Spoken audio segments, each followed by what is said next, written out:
அரசு கிட்டத்தட்ட 12 லட்சம் கோடி கடனை வாங்கி வச்சிருக்கு. அதுக்கு வட்டி மட்டும் மாசத்துக்கு 7000 கோடி கட்டுறாங்க. அதனால மக்களுக்கு உண்டான நல்ல காரியங்கள் எதுவுமே செய்ய முடியல. அவங்களால அரசாங்க உத்தியோகத்தில் இருக்கிறவங்களுக்கு சம்பளம் கொடுக்க முடியல. இதுதான் நிலைமை. அதனாலதான் உங்களுக்கு தண்ணி வசதி பண்ணி கொடுக்க முடியல, ரோடு போட முடியல, லைட்டு போட முடியல, பிள்ளைகளுக்கு லேப்டாப் கொடுக்க முடியல. அரசு கிட்டத்தட்ட 12 லட்சம் கோடி கடனை வாங்கி வச்சிருக்கு. அதுக்கு வட்டி மட்டும் மாசத்துக்கு 7000 கோடி கட்டுறாங்க.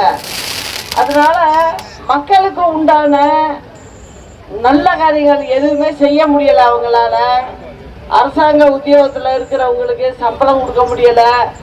இதுதான் நிலைமை.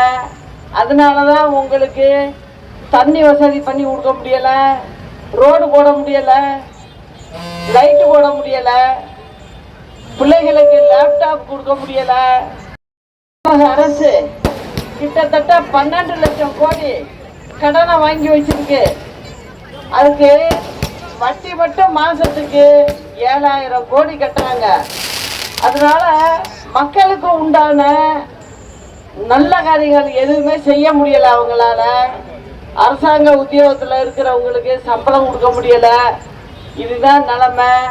அதனாலதான் உங்களுக்கு தண்ணி வசதி பண்ணி கொடுக்க முடியல, ரோடு போட முடியல, லைட்டு போட முடியல, பிள்ளைகளுக்கு லேப்டாப் கொடுக்க முடியல.